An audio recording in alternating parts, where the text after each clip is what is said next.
নমস্কাৰ বন্ধুসকল, আপোনালোক সকলোকে মোৰ চেনেললৈ পুনৰবাৰ স্বাগতম জনাইছোঁ। মই আজি আপোনালোকলৈ লৈ আহিছোঁ আছাম পুলিচৰ ৰিক্ৰুইটমেণ্ট। ইয়াৰ কাৰণে আপোনালোকে এপ্লাই কৰিব পাৰিব 25 ফেব্ৰুৱাৰীৰ পৰা আৰু লাষ্ট ডেট হৈছে 15 মাৰ্চ। আৰু ইয়াতে 1 নম্বৰতে আছে আছাম পুলিচ ৰেডিঅ' অৰ্গেনাইজেশ্যন চমুকৈ AP, আৰু ইয়াত টোটেল পোষ্ট আছে 802টা আৰু আনৰিজাৰ্ভ আছে 314টা, STP আছে 121টা, STH আছে 105টা, SC আছে 48টা, OBC আৰু MOBC আছে 214টা, টোটেল পোষ্ট 802টা। আৰু ইয়াৰ কাৰণে আপোনালোকৰ কোৱালিফিকেশ্যন মিনিমাম কোৱালিফিকেশ্যন লাগিব, হায়াৰ ছেকেণ্ডেৰী পাছ হ'লেই হ'ব। কিন্তু বন্ধুসকল, এই 802টা পোষ্টৰ কাৰণে আপোনালোকৰ হায়াৰ ছেকেণ্ডেৰী পাছৰ লগতে ফিজিক্স, কেমেষ্ট্ৰি বা মেথামেটিক্স থাকিব লাগিব, অৰ্থাৎ আপুনি ছায়েন্সত পাছ কৰিব লাগিব। 2 নম্বৰতে আছে কনষ্টেবল অফ পুলিচ UB। ইয়াত টোটেল পোষ্ট আছে 3টা, STP এটা, STH এটা, SC এটা, আৰু ইয়াৰ কাৰণে কোৱালিফিকেশ্যন লাগিব হায়াৰ ছেকেণ্ডেৰী পাছ। আৰু ইয়াৰ কাৰণে আপোনালোকে আৰ্টছত পাছ কৰিলেও হ'ব।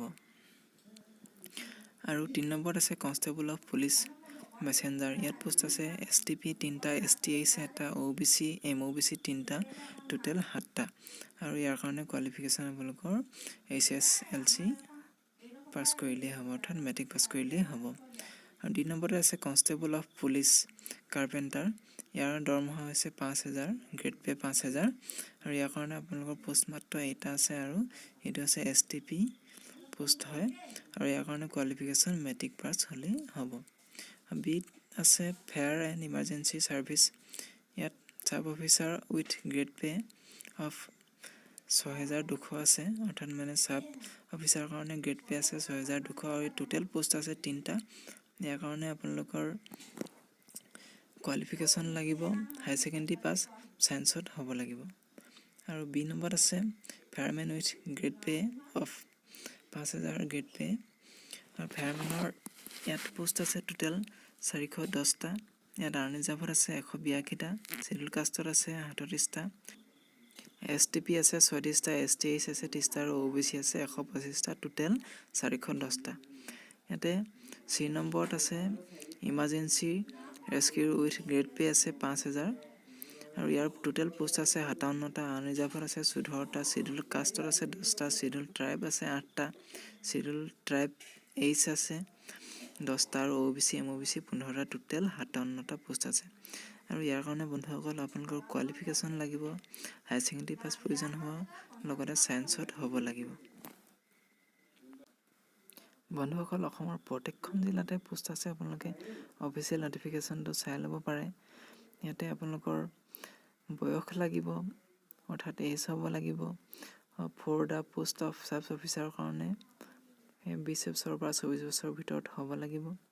আৰু কনষ্টেবলৰ কাৰণে আপোনালোকৰ প্ৰয়োজন হ'ব 18 বছৰৰ পৰা 25 বছৰৰ ভিতৰত হ'ব লাগিব। হাইটটো প্ৰয়োজন হ'ব বন্ধুসকল 162.56 চেণ্টিমিটাৰ পুৰুষৰ ক্ষেত্ৰত, আৰু মহিলাৰ ক্ষেত্ৰত 154.94 চেণ্টিমিটাৰ।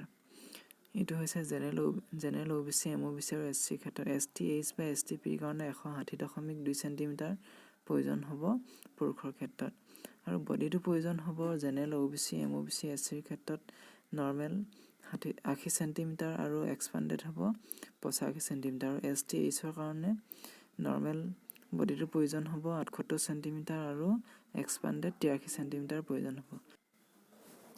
বন্ধুসকল, আপোনালোকে এপ্লাই কৰিবলৈ হ'লে অফিচিয়েল ৱেবছাইট www.slprbassam.in যাব লাগিব, আৰু আপোনালোকে তাত গৈ আপোনালোকৰ ডকুমেণ্টবিলাক আপলোড কৰিব লাগিব।